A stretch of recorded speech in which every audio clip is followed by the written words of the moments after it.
Assalamualaikum warahmatullahi wabarakatuh. Selamat siang. Pada hari ini kita alhamdulillah berkesempatan hadir dan bisa berbagi tentang apa berbaginya kita pada hari ini.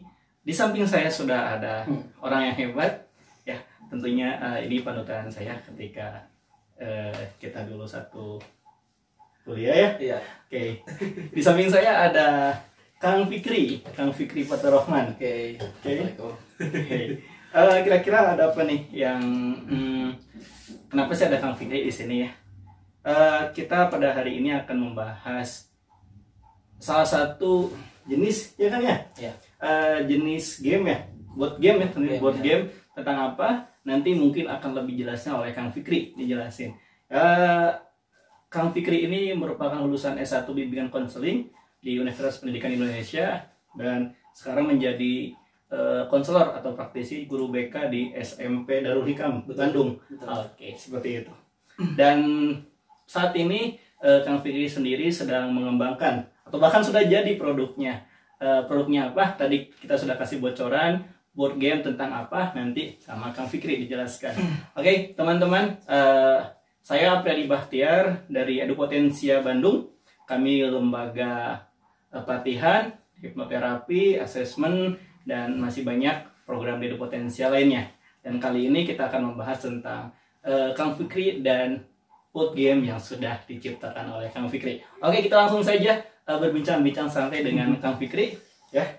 Oke, Kang Fikri, selamat siang. Oke, siap. Saya sangat senang bertemu dengan Kang Fikri pada kali ini. Oke, Kang, ini kita mau ada sedikit atau beberapa penyampaian untuk teman-teman kita di luar sana ya. Saat ini Kang Fikri sedang mengembangkan sebuah modul ya. Lebih tepatnya board game ya, board game ya. Boleh dijelaskan Kang tentang sedikit gambaran board game apa sih yang sudah Kang Fikri buat? Oke. Jadi sedikit gambaran ya untuk board game yang dibuat adalah tentang namanya Lindung. Apa itu Lindung? Lindung. Jadi nama gamenya Lindung, melindungi perundungan. Yeah. Isinya games quartet sebenarnya. Card games yang isinya adalah edukasi tentang bullying, baik itu apa aja sejenis bullyingnya, bagaimana cara menanganinya, dan juga hal-hal lain yang bisa kita dalami tentang bullying. Kurang lebih seperti itu sih secara umum ya. Oke, berarti spesifik tentang bullying ya. Betul, yang saya ini dan namanya Lindung ya. Betul. Apa tadi artinya? Melindungi perundungan. Ya, itu ada filosofinya sebenarnya. Oke. Dijelaskan sekarang nanti. Boleh ya. Nanti aja ya. Oke. Kang Fikri, kenapa sih Kang Fikri menciptakan sebuah board game tentang bullying tadi? Oke. Jadi ini bermula dari keresahan sebenarnya. Jadi keresahan pribadi tentang ya kan jadi guru BK itu memang berbagai challenge ya. Ada banyak tantangannya dan setiap guru BK punya tantangan tersendiri. Betul. Dan masing-masing guru BK punya karakter tersendiri. Nah, dalam hal ini setelah merasakan kurang lebih 4 tahun jadi guru BK, merasa ada hal yang jadi guru BK tuh value-nya apa nih yang harus bisa saya bikin percaya publik gitu, orang-orang yang ada di sekolah. Kan kalau BK itu dalam pandangan saya, ini juga saya mengutip dari Prof. Sunario, kunci dari BK itu adalah public trust, jadi kepercayaan publik. Nah, gimana caranya biar kita bisa ngebangun kepercayaan publik itu? Nah, salah satunya adalah kita harus punya tools value ya. Value-nya adalah saya mau coba meng-up gitu ya, menggencarkan tentang ayo kita tekan angka bullying kayak gitu. Kita cerdaskan orang-orang, kita cerdaskan ada di sekolah. Toolsnya apa? Salah satunya adalah board game kayak gitu. Jadi kenapa saya ingin berbuat seperti itu? Karena ada keresahan dan ingin ngebangun public trust dan juga inovasi baru dalam layanan BK kayak gitu sih. Oke, luar biasa ya. Dimulai dari sebuah keresahan dan sebuah tantangan 4 tahun selama menjadi guru BK di sekolah ya, dan akhirnya untuk mencari sebuah kepercayaan publik, betul ya Kang, dan akhirnya Kang Fikri membuat sebuah tools ya, dan itu jadi produknya itu board game tadi. Oke Kang Fikri, kenapa sih ngambilnya bullying? Kenapa enggak yang lainnya gitu? Iya, menarik ya. Iya, karena menarik sekali. Kenapa ngambilnya isu bullying yang ada di board game ini? Pertama adalah saya melihat fenomena, karena sekarang kan lagi ngajar di SMP, lagi jadi guru BK di SMP, ada fenomena menarik ketika bullying ini jadi isu yang itu benar-benar dirasakan, dilihat, namun secara penanganan perlu tindak lanjut lebih. Nah, selama ini penanganan bullying mungkin kita melihat ada pelaku, ada korban. Yeah. Mungkin pelaku ini adalah orang yang jahat, korbannya adalah orang yang perlu dikasihani. Nah, dan gak pernah nggak highlight penonton gitu. Yeah. Jadi jarang lah saya lihat, nggak tahu kalau di sekolah lain, cuman pengalaman saya pribadi itu jarang yang nge-highlight, kita harus nge-up penonton. Nah, salah satu isu ini adalah menarik nih buat kita kaji, bahas, dan telusuri. Dan saya amati lagi, ternyata core bullying ini bukan hanya ngebahas tentang kejadian bullyingnya, ada tentang pengembangan pribadi, pengembangan sosial juga ada, belajar juga ada, apalagi karir kayak gitu. Karena bullying ini jadi kayak problemnya, terus need-nya apa nih? Nah, need-nya adalah kita harus melatih anak-anak untuk bisa mengembangkan kemampuan pribadi, sosial, belajar, dan karirnya. Jadi empat aspek itu masuk, cuman ada isu utamanya. Isu utamanya itu ngambilnya bullying, dan itu ngambil dari fenomena yang memang mungkin sekarang marak terjadi ya di sekolah. Bahkan ada sekolah yang memang ternama juga kan, itu ada juga pelaku atau korban bullying di sekolah itu. Dan itu fenomena menarik yang sekarang terjadi di Indonesia khususnya. Mungkin teman-teman juga di rumah juga mengalami di sekolahnya, bahkan ada korban bullying atau pelaku bullyingnya. Dan tadi kata Kang Fikri ada faktor lainnya yang mungkin kita dilupakan ya, yaitu dari penonton tadi ya. Betul banget. Oke, itu. Oke, menarik. Baru beberapa ini ya kita sudah jadi kenapa sih menciptakan board game dan temanya bullying? Karena nanti di board game itu, dari bullying itu bisa menyebar ke 4 aspek tadi ya. Iya, betul. Karir, belajar, pribadi, sosial. Oke. Kang Fikri, ini sudah diterapkan? Sudah dicobakan? Sudah diuji cobakan. Dan sebenarnya gini, jadi kita mengungkit lagi yang tadi nih ya, yang kenapa salah satu alasan kuatnya selain tadi adalah ingin mengubah paradigma bahwa bullying itu kita tidak hanya menjudge pelaku, kemudian tidak hanya kita mengasihani korban. Justru poin dari game ini adalah kita harus bisa ngasih apa ya istilahnya, pencerahan ke pelaku melalui diajak diskusi, critical thinking, dan mediasi. Untuk korban ini bukan berarti harus dikasihani seutuhnya ya, tapi justru dikuatkan dari critical thinking, kemudian self-efficacy, penerimaan diri, dan juga dorongan untuk mau ngomong kayak gitu. Kan kebanyakan orang-orang dibully itu malu, takut diancam. Nah, yang penonton ini justru yang harus di-up, yang up standarnya. Jadi penonton kan suka ada ya kalau ada kejadian bullying, teman-temannya tuh nyurakin. Justru ini yang jadi peran besar juga. Ada peran dari teman-teman. Ada, semua dijelasin di kartu ini sebenarnya. Boleh dikasih lihat dulu kartunya kayak gimana? Nanti kurang lebih kayak gini, nanti saya jelasin satu-satu. Menarik ya. Kartunya sudah ada, dipegang sama Kang Fikri. Oke, lanjut ya. Gimana? Ada lagi? Jadi itu sih kalau secara why kenapa harus bullying kayak gitu. Dan emang isu bullying ini sebenarnya fenomena yang harus segera kita tangani gitu. Betul. Kayak gitu sih. Karena dari bullying itu akan merambat ke banyak aspek. Betul banget. Wah, betul banget. Bisa bahkan sampai yang kita ketahui kan ada siswa yang emang sampai bunuh diri kan itu. Nah, itu yang di Jakarta itu kan ada ini. Betul, mengerikan kan. Sangat. Oke, tadi balik lagi kalau misalkan diuji coba, sudah diuji coba di mana sudah? Ini kebetulan di sekolah udah coba diuji coba. Cuman kan ini prototype ya. Jadi mau cerita juga ini how bikinnya dan story-nya gimana gitu. Jadi dari masalah yang bullying itu saya kepikirannya harus ada tools nih biar mengedukasi bullying tanpa harus ceramah. Ya, jadi tanpa ada ceramah ya. Iya, nggak harus kita ceramain bullying itu apa. Kamu nggak boleh bullying, kamu bullying itu gitu. Tapi ada satu, ternyata saya telusuri dan ikut pelatihan game juga, ternyata menarik nih kalau bikin game tentang bullying. Salah satunya mengedukasi lewat permainan kuartet. Kayak gitu. Jadi dari saya bikin dari Microsoft Word. Desainnya nyadur dari Google karena emang ini tujuannya buat pembelajaran internal, belum kepada komersial. Maksudnya belum kepada kita coba untuk istilahnya pasarkan untuk publik biar bisa merasakan itu. Dan ternyata pas diuji cobakan menarik, anak-anak pada tertarik dengan game ini. Responnya gimana, respon dari anak-anak itu? Oke, saya pernah ngerating. Jadi setiap game itu setelah evaluasi saya kasih minta rating karena 1 sampai 5. 1 itu tidak menyenangkan, 5 itu seru. Rata-rata di 4 sama 5 kayak gitu. 4,5, 5 kayak gitu. Jadi karena saya tanya apa yang buat kamu terdorong buat memberikan rating itu? Karena ternyata seru di komunikasi interaksi dan nggak ada istilahnya saya nyeramahin. Dan mereka tahu dari diskusi ketika misalnya ada bullying verbal, terus dia punya kartu mengejek. Nanti biar mereka diskusi, emang mengejeknya yang kayak gimana, diskusi mereka nanti. Nah tujuan saya ada di tempat adalah saya jadi yang ngarahinnya gitu. Berarti perlu adanya guru BK atau kita sebagai yang mantaunya mungkin. Betul, bisa ada pemantauan, atau lebih efektifnya ini juga sedang dikonsep ada teman sebaya. Jadi kita ngajak main anak-anak yang usianya misalnya kelas 9 misalnya, kita ajak main. Nanti kelas 9 ini yang jadi peer-nya atau jadi mentornya yang main kelas 8. Jadi bermain bermakna tapi juga bisa berkomunikasi dengan baik, kayak gitu sih. Ini udah lumayan ininya ratingnya juga, dan saya lihat juga antusiasmenya tinggi. Makanya tiap ke kelas tuh, Pak main kartu lagi ya, jadi nagih.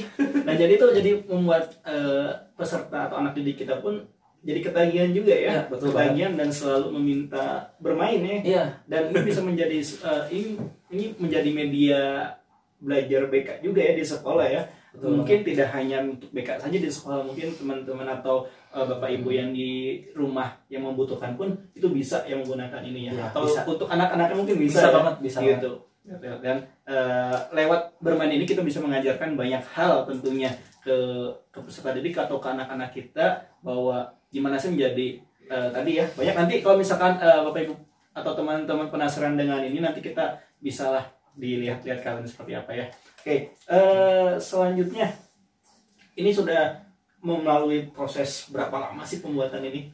Jadi kalau untuk proses itu emang cukup panjang ya, kurang lebih dari mulai awal idenya terbentuk itu kita hampir mau setahun kayak gitu. Betul. Sebenarnya kalau lihat sih kayak simple gitu ya, tapi si pendalaman ide, kemudian bagaimana ini bisa diterapkan di sekolah, bagaimana ini bisa diterapkan di rumah, itu yang memang lama. Berarti ada riset dulu ya, ada riset. Kalau riset secara istilahnya ilmiahnya mungkin belum, tapi kalau observasi ya, terus kemudian saya coba playtest ke siswa juga, ke temen juga cobain, ternyata responnya bagus dan ada masukan saya tulis. Makanya ini yang diproduksi adalah hasil dari masukan banyak orang.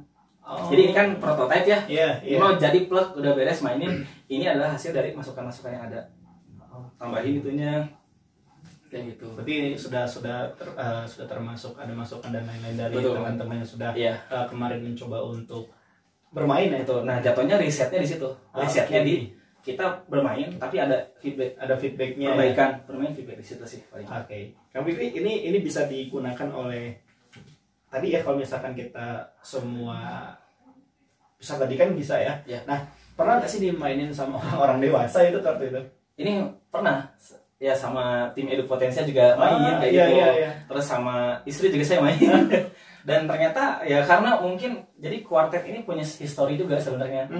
Ada histori kan, kalau dulu main kuartet pasti orang-orang udah ngerasain sih. Cuman ini bedanya ada mode-mode yang lain, jadi lebih menantang permainannya.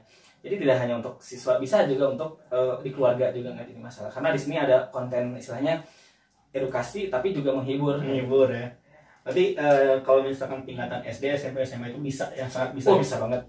Jadi menariknya gini, kenapa saya di game ini tuh ngambil karakter anak SMP? Karena dia ada di tengah-tengah. Kan kalau kenapa cocok buat anak SD? Kalau anak SD itu kan kelas 6, kelas 5 udah mau ke SMP kan? Iya, betul. Nah, tujuan ada game ini biar mereka mengenali lingkungan di SMP itu di mana misalnya. Mempersiapkan mental mereka untuk ada di SMP. Kita nggak tahu di SMP itu bakal kena bully atau enggak. Setidaknya mereka udah antisipasi. Di SMP jelas ini kontennya di SMP. Kalau di SMA, SMK itu lebih ke refleksi, kemudian coba berdamai dengan diri sendiri dan coba cari solusi kayak gitu sih. Oke. Luar biasa ya. Jadi SD, SMP, SMA itu sangat memungkinkan Bapak Ibu atau teman-teman. Nanti kalau misalkan mau dicoba atau mau bermain dengan istri atau suaminya pun sangat bisa. Karena ini sangat mendidik juga, sekalian kita bisa bermain juga di dalamnya.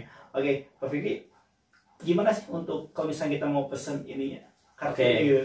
Nah, tapi sebelumnya nih saya mau jelasin dulu cara mainnya. Itu benar-benar. Oh iya, saya lupa, saya terlalu semangat. Saya terlalu semangat karena mungkin dalam ya. Mengalir ya. Jadi gini teman-teman sekalian, kalau teman-teman sudah pernah bermain kuartet, saya yakin akan sangat mudah permainan ini dilakukan. Hanya saja ini ada beberapa mode yang berbeda. Yang jadi menantang. Tapi saya jelasin dulu. Saya buka dulu kartunya. Ini saya ada 10 kategori ya. Jadi ada 10 kategori. Yang pertama itu boleh. Jadi pertama adalah kategori mencegah bullying. Nah, di sini ada kategorinya. Dari mencegah bullying itu apa aja komponennya, sub kategorinya apa aja. Ada di kartu ini. Kalau saya jelasin nanti spoiler. Ya, penasaran nanti mencegah ya. bullying ya. Nanti di sini ada apa aja kategorinya, kemudian visualisasinya apa, dan kemudian ada informasinya. Karena kayak misalnya gini, mencegah bullying. Ada di sini melawan. Kalau hanya melawan saja tanpa informasi, kira-kira apa pendapat Afri nanti orang-orang nangkep? Berarti kalau dibully harus melawan. Nah, makanya di sini dijelasin. Ini spoiler. Pas satu kartu ini ya. Melawan. Jadi melakukan aksi perlawanan terhadap pelaku bullying dengan cara yang baik dan tidak menggunakan kekerasan fisik maupun verbal. Kita penekannya di sana. Tidak menggunakan kekerasan. Kan istilah melawan itu cenderung ke sana kan? Melawan biasanya kan ya membalas lagi. Betul, gitu kan, membalas lagi perlakuan bully itu. Betul. Kan. Nah, di sini kita melakukan aksi perlawanan itu dalam artian Tanpa ada kekerasan. tanpa ada kekerasan. Melawan tuh jadi gini, misalnya dibully. Kamu badan kamu kayak gajah misalnya. Iya. Makanya di sini jelasin critical thinking harus bisa kan gitu. Oke, saya harus bisa ngomong. Nah, Iya. ngomong itu ngelawan sebenarnya kan? Melawan, membalas. Membalas betul. Kalau dia ngomong, saya balas ngomong juga. Kalau dia nyebut saya gajah, saya bilang, maksud kamu apa? Nyebut saya gajah. Emang saya sama kayak gajah? Iya. Dia bilang misalnya, sama karena badan kamu gede kayak gajah. Jelasin lagi, gajah binatang bukan? Binatang, saya manusia bukan? Manusia. Binatang sama manusia sama atau beda? Binatang sama manusia beda sama? Beda. Beda kan? Beda. Nah, itu pelaku skakmat itu. Iya. Jadi gitu, jadi di situ ya Jadi kan yang poinnya itu critical tadi ya, thinking critical tadi. thinking. Nah, itu yang pertama dari mencegah bullying. Berikutnya ada bullying verbal. Ya, kategori bullying verbal. Nanti di sini ada ilustrasi juga. Jadi menariknya dari card game ini, dari board game ini adalah ada informasi, ada ilustrasi. Jadinya lebih tangible gitu, lebih orang tuh bisa ngena dari secara emosional. Ini ada bullying verbal, apa saja nanti bisa silahkan dicek. Bullying sosial termasuk juga kategori bullying. Ya, ada bullying sosial, kemudian ada bullying fisik. Ada juga kartu ininya apa saja jenis sub-subnya. Tempat terjadi bullying. Nah, sampai ke tempat ini Pak Afri. Tempat terjadi bullying itu di mana aja? Saya ambil 4 saja. Apa saja? Nah, silakan nanti. Itu menarik ya. Jadi kita ada tempat-tempat khusus yang menjadi tempat bullying. Betul. Ya. Jadi biar mereka juga tahu dan kita juga bisa mengedukasi bersama bahwa bullying itu tidak hanya terjadi di sekolah. Kayak gitu. Itu sudah tahap melalui kayak sebuah observasi. Iya, observasi, kemudian lihat riset-riset membuktikan bahwa terjadi di mana saja. Kan bullyingnya beda. Kalau di sekolah mungkin dominannya di bullying fisik atau verbal, sosial. Mungkin kalau di kantor lebih dari itu. Bisa jadi mungkin kadang sampai ke pelecehan. Gitu. Ternyata luas ya, dan ini sekali lagi ini dengan kartu ini sudah melalui beberapa tahap, khususnya observasi, penelitian dan lain-lain ya. Gitu. Ya, betul banget. Nah, ini aktor bullying. Ada aktornya ya, ada aktornya. Jadi bullying itu kan tadi dijelaskan ya. Maksudnya tidak hanya ada pelaku dan korban. Ya, jadi nanti ada siapa saja aktornya, silahkan dicek. Penasaran ya? Kemudian ada penonton. Nah, penonton bullying ini ada di edisi spesial kan. Maksudnya dia spesial, ada jadi aktor tapi dia aktor bullying tapi dia ada kategori lagi. Kenapa ada kategori lagi? Karena value lebih dari kartu ini kita ingin mengenalkan bahwa di bullying itu ada aktor penonton, orang yang menyaksikan terjadinya menyaksikan. Kemudian dia juga yang bisa jadi temannya pelaku, bisa jadi temannya korban. Nah, jadi harus ada juga edukasi ini. Iya. Memperluas cakrawala bahwa bullying itu nggak cuma pelaku korban aja. Oke, Gitu. Sampai ada selanjutnya bantuan korban bullying. Nah, biar para korban itu, korban bullying atau penonton itu tahu harus gimana. Cara dapat bantuannya. Nah, bahaya bullying jelas. Ini itu betul jadi warning ya. Jadi kalau bahaya bullying itu jadi warning banget. Kalau ngelakuin bullying itu bahayanya apa? Jelas kan, ini penting ya, harus ada gitu. Cyberbullying. Nah, ini yang menarik juga karena ini lagi in banget. Sebenarnya udah lama banget cyberbullying itu udah ada, tapi kenapa juga ini ada? Sekarang kan anak-anak juga home learning. Betul. Atau misalnya school from home, dan kemungkinan cyberbullying kita juga nggak tahu apakah akan seperti apa. Maka perlu ada edukasi tentang cyberbullying. Nah, berikutnya adalah udah ya. Kasihkan nih. Ini banyak banget ya, ada 10 ya. 10. Ada 10 ya. Nah, itu kan tadi kategorinya aja. Iya. Ini ada 5 kartu mode. Jadi kalau itu kartu apa itu? Jadi ada kartu kaget. Jadi kalau main, saya dapat kartu kaget si pemain itu. Jadi nanti si kartunya itu Apri punya kartu, saya punya kartu. Nah, kita tukeran kartunya. Muter Semuanya, ya. Semua ya. Iya, muter semua. Itu kartu kaget. Jadi kan saya udah ngumpulin banyak nih. Iya. Udah cocok. Tiba-tiba ada kartu kaget. Wah, saya harus tukar sama April yang kartunya cuma 1. Oh. Kan rugi ya? Kan Iya, kaget iya, ya? bener, Kesel kan? bener, Nah, bener. ini udah dicoba juga. Anak-anak itu kesel ketika dapat kartu kaget. Karena ngerasa bahwa pencapaiannya itu sia-sia gitu. Ya kan kita lihat juga yang menguji, oh ternyata anak-anak tuh ketika dapat kartu kaget gimana responnya. Iya. Nah, berikutnya ada kartu lewat. Ini skip sebenarnya. Jadi kalau dapat kartu ini, saya April dapat kartu ini. Kamu keluarin, saya yang di skip. Berarti saya nggak dapat giliran. Oke. Kayak gitu. Hmm. Kebayang ya? Iya. Nah, ini ada kartu intip. Kartu intip ini berarti saya kalau keluarin kartu intip, saya boleh Belum melihat semua kartu kamu. Semua- Tapi cuma ke semua- saya aja. semua Nggak semua main. Misalnya saya punya kartu intip ini. Saya mau buka kartu Apri. Saya mengintip kartu Apri. maka Maka satu saja berarti ya. satu pemain saja. Satu pemain saja Maka, ya. ketika saya tunjuk Apri, Apri harus melihatkan ke saya semuanya. Oke. Baru saya memilih boleh. Iya. Berikutnya ada, nah ini kartu kunci. Kalau kartu kunci ini jatuhnya dia apa ya istilahnya? Saya punya kategori 3. Satu lagi kan. Jadi saya kalau punya kartu kunci ini, jadi saya cuma bilang gitu, ini ada nggak yang punya kategori ini? Silahkan keluarin. Nah, harus dibuka. Meskipun saya nggak nyebutin apa. Jadi yang lainnya harus dibuka semua gitu. Semua. Kalau yang ada enggak ya berarti ya? Enggak, kalau nggak ada enggak. Kartu gugur, nah kalau kartu gugur ini, nah ini menggagalkan satu kategori. Ini yang lebih mengerikan juga. Iya. Kartu gugur ini juga bisa ngurangin poin orang. Jadi misalnya Apri punya satu kategori yang berhasil. Yang sudah berhasil tadi ya. Ketika saya ulang kartu ini, saya mau ngegugurin kartu kategorinya Apri. Gugur tuh, balikan lagi ke deck. Oh, bukan buat yang ngeluarin kartunya. Bukan. Oh, berarti untuk beli lagi ya. Iya. Nah, kayak gitu. Jadi ini ada mode-modenya menarik sih ya. Jadi nanti bisa dioptimalkan untuk permainan kayak gitu. Dan ini juga tidak hanya dalam layanan BK saja, bisa di pelajaran yang lainnya, tapi disesuaikan aja mungkin dengan konten-konten yang ada. Betul. Oke, sangat menarik ya. Gitu sih. Teman-teman, jadi memang ini ada 10 macam jenis kartu juga di dalamnya ya, banyak dan mungkin buat kita yang dulu pernah main Quartet mah itu pasti sudah cepat tahu lah ya cara kerjanya kayak gimana. Oke, penasaran kan? Ya, sama saya juga masih belum tahu kartunya seperti apa. Terus isinya apa saja saya juga belum tahu sama. Ya ini masih rahasia. Ini eksklusif dari kita langsung. Oke, tadi kalau misalkan itu kan tadi cara bermainnya ya, Kang Fikri. Nah kalau misalkan untuk ordernya gimana sih nanti? Oke, nah untuk order itu kita rencananya mau di PO ya. Iya. Nanti mungkin Bapak Ibu teman-teman semua bisa nanti ada, tunggu aja kabarnya di Edu Potensi ya. Oke. Jadi semua ini nanti akan disupport dan nanti Edu Potensi sebagai yang menerbitkannya seperti itu. Jadi kalau bila mana berminat, dan saya yakin pasti teman-teman semua butuh ya, perlu gitu tools untuk dekat sama siswa. Nah ini juga salah satu toolsnya. Kebetulan udah diuji coba nih. Alhamdulillah setelah main ini tuh anak-anak tuh dekat gitu ya. Iya. Jadi kadang di waktu senggang istirahat, bayangin saya pernah gitu dalam 1 minggu itu saya istirahat makan tuh kadang nggak dapat waktunya. Karena ada permintaan ya? iya, jam istirahat anak datang, jam istirahat pertama, Pak, datang ke ruangan. rumah mereka, Wah, ya jarang banget kan? biasanya kan mau curhat, enggak, Pak, ayo main buat game, main aja lah, main, oke, seru lah, ada interaksi kan, Iya.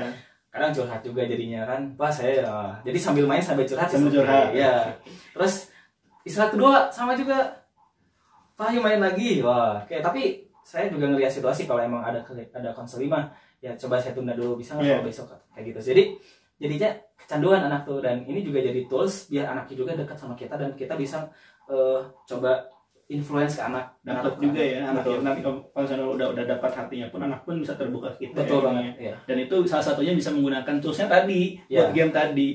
Jarang kan kalau misalkan ada siswa yang dia datang ke ruangan gitu. Ya kan biasanya kan wah ini bermasalah, tapi dia siswa sendiri datang ke ruangannya gitu. Dan walaupun mintanya bermain, tapi dari sana kita bisa melihat ya bahwa ketika kita anak sudah mulai terbuka ke kita, berarti ya kita pun akan lebih mudah untuk mendapatkan hati anak itu. Ya, betul ya? Betul banget.